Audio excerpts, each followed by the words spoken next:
Welcome back to gamers record. நம்ம என்ன பார்க்க போறோம்னா பாட்காஸ்ட் பிடி ஓகேவா. இந்த கேள்வி, abuse is no more physical in some case, sometimes verbal more painful. அதாவது சில நேரத்துல நம்ம வந்துட்டு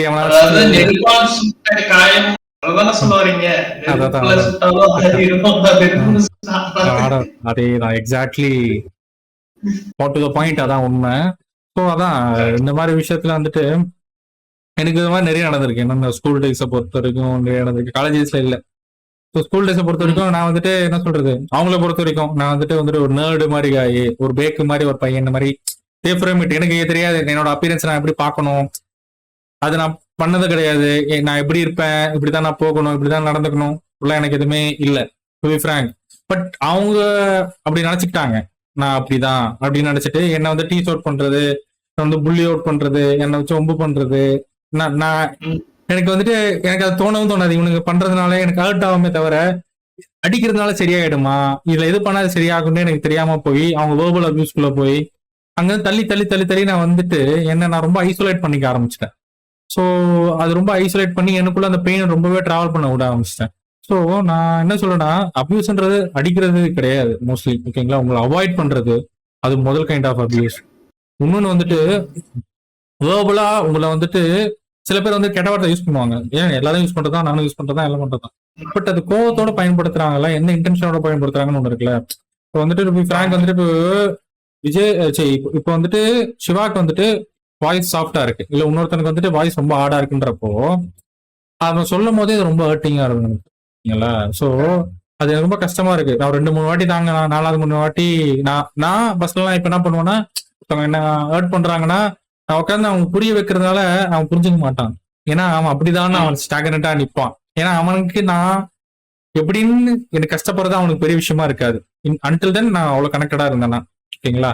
இப்படி இல்லன்றப்போ நான் புரிய வைக்கிறதுனால வேஸ்ட் கிடையாது. ஸோ நான் முடிஞ்ச அளவுக்கு தள்ளி தள்ளி வந்துடுவேன். So mostly if you are around the circle of the abuse, தயவு செய்து தள்ளி வந்து உங்களை நீங்க காப்பாத்திக்கணும். ஏன்னா நீங்க அந்த சர்க்கிள்குள்ளேயே இருந்தீங்கன்னா கொஞ்சம் கொஞ்சமா உங்களை அபியூஸ் செய்யப்பட்டு உங்களுக்கு காம்ப்ளெக்சிட்டி வந்து செல்ஃப் கான்பிடன்ஸ் போய் ஒண்ணுத்துக்குமே எதுவுமே இல்லாத அளவுக்கு கடைசியில சிவா சொன்னார்ல கொண்டாதுக்கு முன்னாடி செத்துருன்னு ஒருத்தன் சொன்னவனே செத்துட்டான், அவ்வளவு வீக்கஸ்ட் ஜோனுக்கு போயிடுவீங்க நீங்க.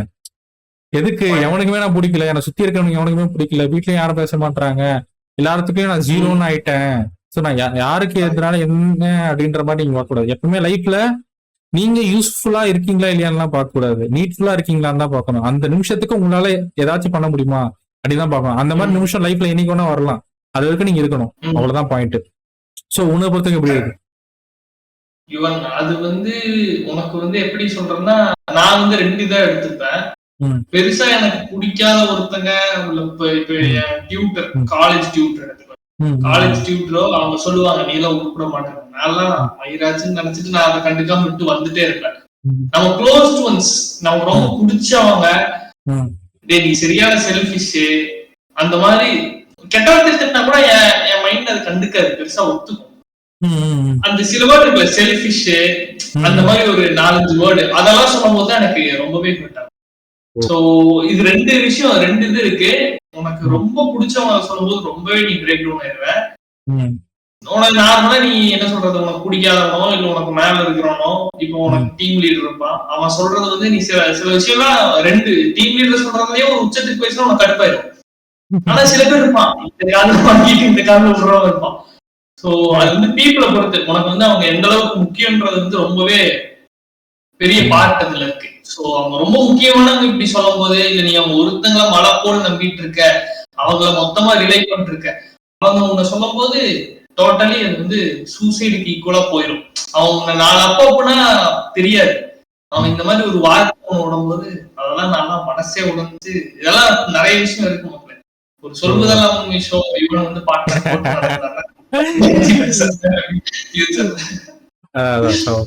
செல்ஃபிஷ் பாயிண்ட் இருக்குல்ல. ஸோ அது வந்துட்டு நான் என்ன சொல்லணும் இப்பனா, மோஸ்ட்லி என்ன எவனா செல்ஃபிஷ் சொல்லணும்னா நான் பெட்டர் மேபி முன்னாடி நீ சொன்ன மாதிரி ஹர்ட் ஆவேன், உன்னோட டைம் ஆஃப் பீரியட்ல இருந்தேன்னா கன்ஃபார்மா ஹர்ட் ஆவேன். பட் இப்போ நான் சொன்னா நான் என் வாழ்க்கை தான் ப்ரோ வாழ முடியும், வாழ்க்கை வாழ முடியாது, அப்ப நான் செல்ஃபிஷ் தான். நீங்க எப்படி ஊருக்குலாம் வாழ்றீங்களா, போகும்போதுல சேலரி அப்படிலாம் எப்படி தட்டுல போட்டு போறீங்களா, இப்ப நீங்களும் தட்டுல போட்டு போடல, அப்ப நீங்களும் செல்ஃபிஷ் தான் bro. See, some of the point in your world நீ செல்ஃபிஷ் தான்.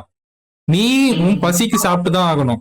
இல்ல எனக்கு பசிக்கல, நான் அண்ணா சார் ஆக போறேன், நான் மதர் தெரேசா ஆக போறேன்னா, ஈவன் மதர் தெரேசா கூட ரெக்ரெட்ஸ் இருக்கும் லைஃப்ல பொறுத்த வரைக்கும். அவங்க பண்ண சர்வீஸை பொறுத்த வரைக்கும் சில பேர் நல்லதா எடுத்துப்பாங்க, சில பேர் கெட்டதா எடுத்துப்பாங்க, சரிங்களா? ஸோ அப்படின்றப்போ எல்லாருமே ஒரு விதத்துல செல்ஃபிஷா தான் இருப்பாங்க. அவங்க வாழணும்னா செல்ஃபிஷா இருந்துதான் ஆகணும். இப்போ உனக்கு ஒரு விஷயம் பிடிச்சிருக்குன்னா அதை நீ டிட்டர்மைன் பண்றதுக்காக நீ போராடனா அது ஜஸ்டிபிகேஷன், இன்னொருத்தருங்க செல்ஃபிஷ்னஸ். நீ போராடுற, நீ பண்ண விஷயத்துக்காக நீ செல்ஃபிஷாக தான் இருப்ப. என் விஷயத்துக்கு நான் தான் போராடி ஆகணும், இன்னொருத்தனை வந்து போராடுவோம் நான் பொது சேவையா பண்ணிட்டு இருக்கேன்.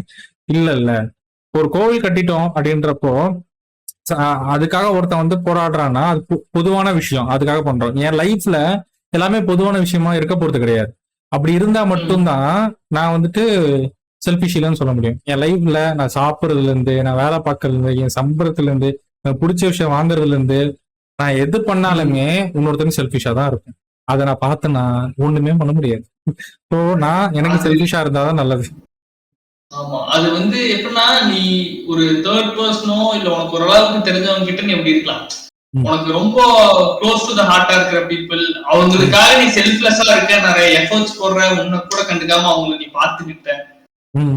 இதுவும் நான் அடி வாங்கினதுதான். சோ அவங்க கிட்ட நீ வந்து ரொம்ப இந்த மாதிரி இருக்கும் போது அவங்க உன்னை செல்ஃபிஷ்ன்னும் போது அது வந்து யாரு சொல்லியும் கீழே பண்ண முடியாது. நான் சொன்ன விஷயமே ஒரு 1.5 வருஷத்துக்கு நடந்ததுன்னு வச்சுக்கோ. ஆனா இப்ப வரைக்கும் பாத்தியா நீ இத பத்தி பேசும்போது, அதாவது அதான் நெருப்புல சுத்ததை விட வெறுப்புல சுத்ததுன்னும் போதே எனக்கு ஃபர்ஸ்ட் அதான் ஞாபகம். இந்த மாதிரி எனக்கு சொன்னாங்க, நான் அதை பத்தி பேசணும், ரெடியா இருக்கேன். அதுதான் இப்போ நான் சொல்றேன். சோ அது வந்து என்னைக்குமே அதை வந்து எடுக்கவே முடியாது. அதான் க்ளோசஸ்ட்ல இருக்கவங்க கிட்ட வந்துட்டு அப்படி இருக்கும். பட் ஆனா அது அலர்ட் ஆகதான் செய்யும். பட் ஆனா வேற வழி கிடையாது. You know what you are அப்படின்றதுதான் கடைசியில விஷயம் லைஃப்ல. நீ காலைல எழுந்த உடனே ஒருத்தன் வந்துட்டு சொல்லலாம் இவன் வேலைக்கு போறான்னு, இன்னொருத்தன் வந்து சொல்லலாம் இவன் வேலை தேட போறான்னு, இன்னொருத்தன் சொல்லலாம் இவன் வந்துட்டு வேலை எல்லாம் தேட போறல, இவன் ஒண்ணுத்துக்கு லாக்கிலன்னு சொல்ல போறான், நாலாவது ஒருத்தன் சொல்ல போறான் இவன் சேல்ஸ்மேனா தான் ஆக போறான்னு. பட் அவனுக்கு தான் தெரியும் அவன் அந்த ட்ரெஸ் எல்லாம் கட்டி வச்சுட்டு எங்கேயாச்சும் போயிட்டு கவர்மெண்ட் வேலை கூட பார்க்கலாம். அந்த கவர்மெண்ட் வேலை ரொம்ப லோ கிரேடா கூட இருக்கலாம்.